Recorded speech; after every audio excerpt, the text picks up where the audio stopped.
Next, or rather simultaneously, it was time for the cabal to take revenge on Russia. Once again, financed by their partner in crime, the Rothschilds, they started the Russian Revolution.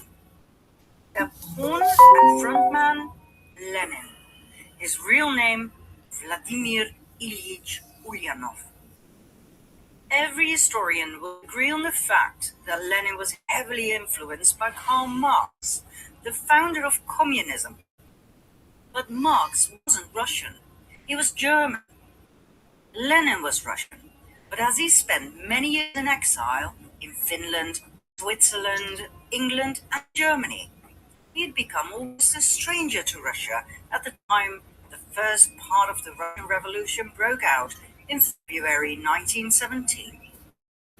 He was completely westernized.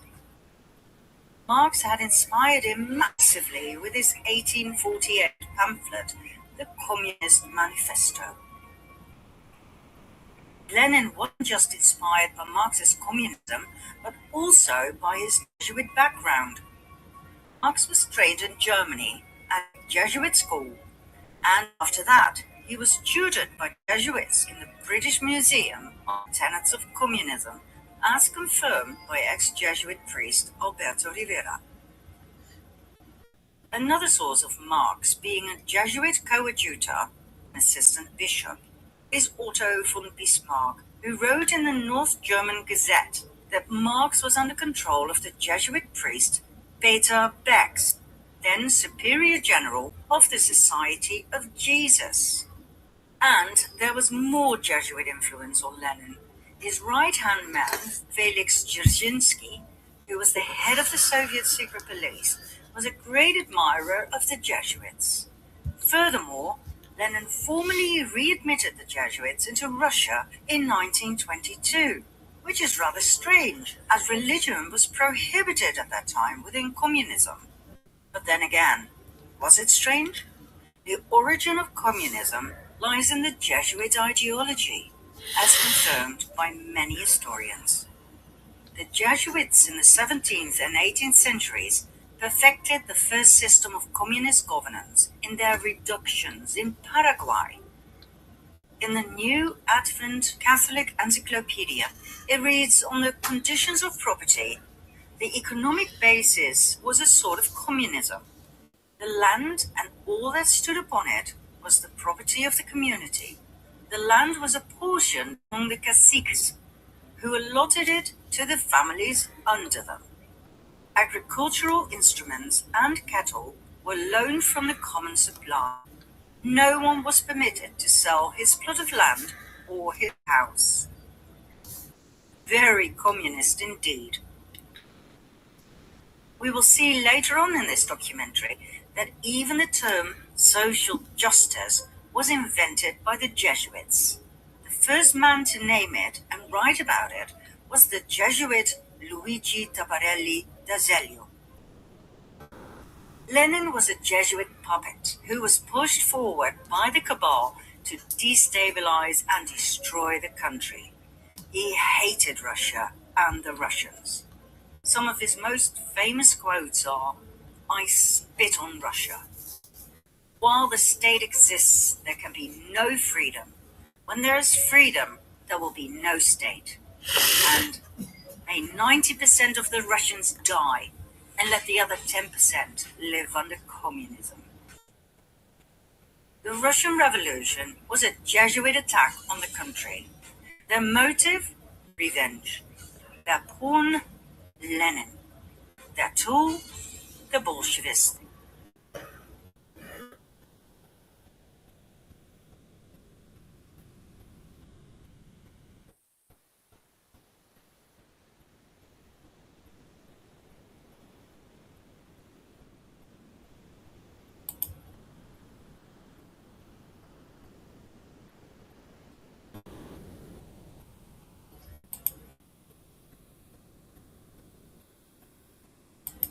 To World War II, where we will share with you a discovery that this founding, a lot of people died in Russia.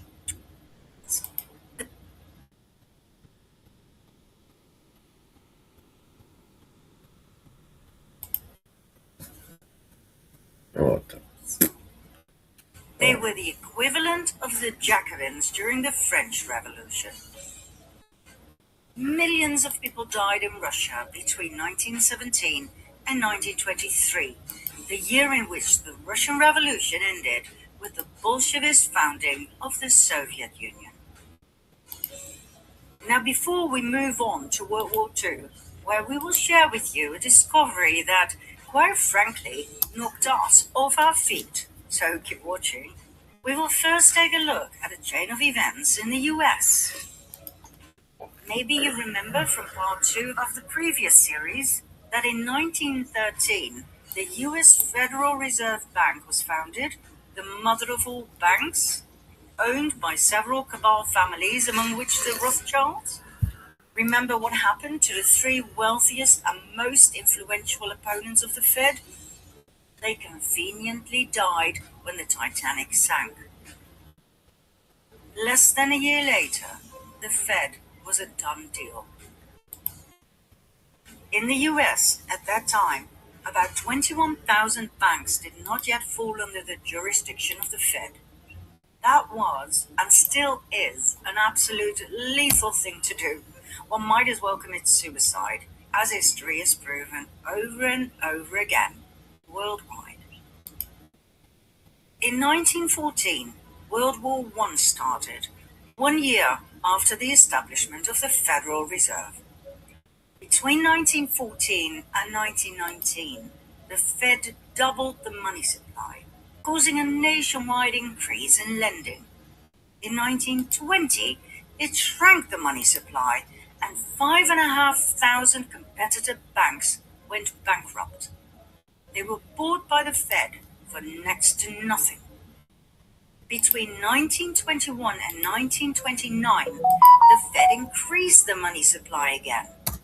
Loans were everywhere. But on October 23, 1929, 2.6 million shares were sold in a frenzy. By whom? Not that hard to guess. The next day, on October 24 at 9 a.m., Wall Street was closed, and the moneymakers who had gathered outside slowly started to realize, in a state of shock, what had happened. Loans were called in. Investors were forced to sell their shares. This event became known in history as the Wall Street crash.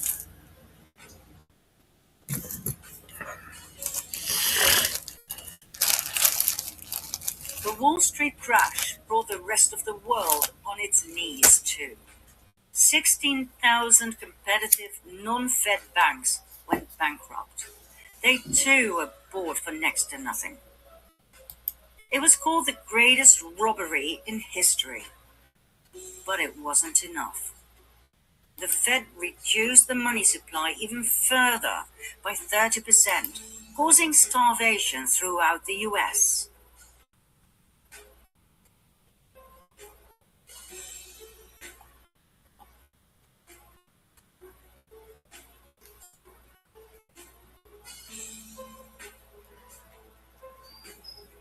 The Rothschilds had done what they had successfully been doing since the French Revolution, manipulating the stock market at the expense of the people to further increase their wealth and power. Congressman McFarland began impeachment proceedings against the bankers who owned the Federal Reserve. Like I said, he might as well have committed suicide straight away. He was poisoned at a banquet, and the impeachment was abandoned. One simply does not get in the way of the Khazarian cabal.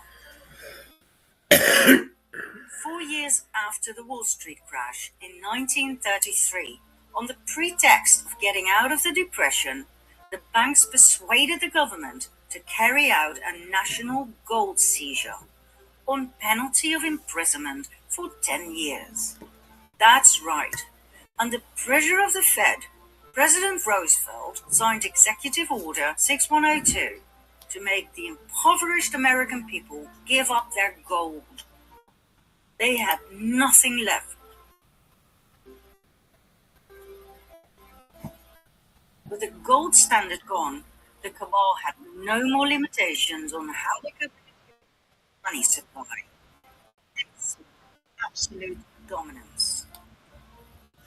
On top of everything else, income tax was created in 1913 to cover the huge amounts of money the government was paying the Federal Reserve.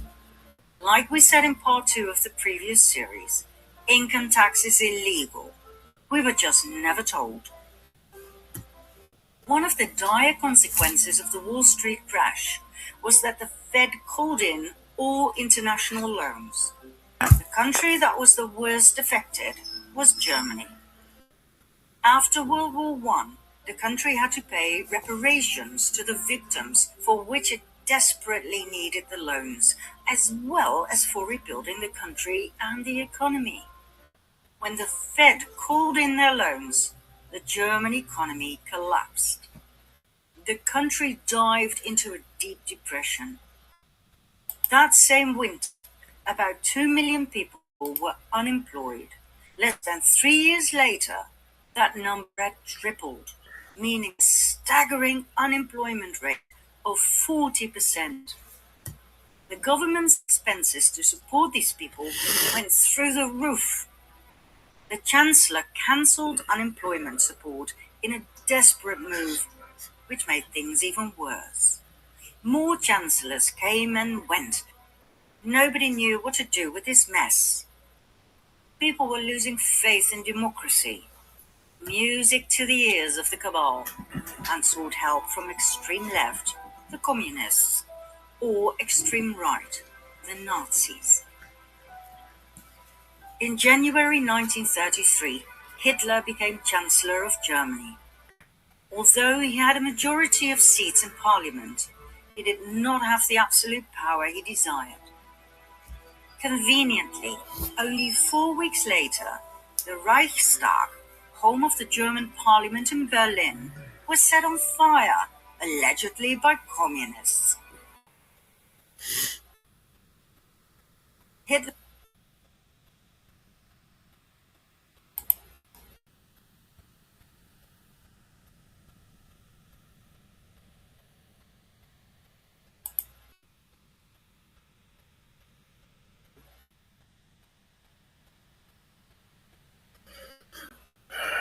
used the event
Book. Huh?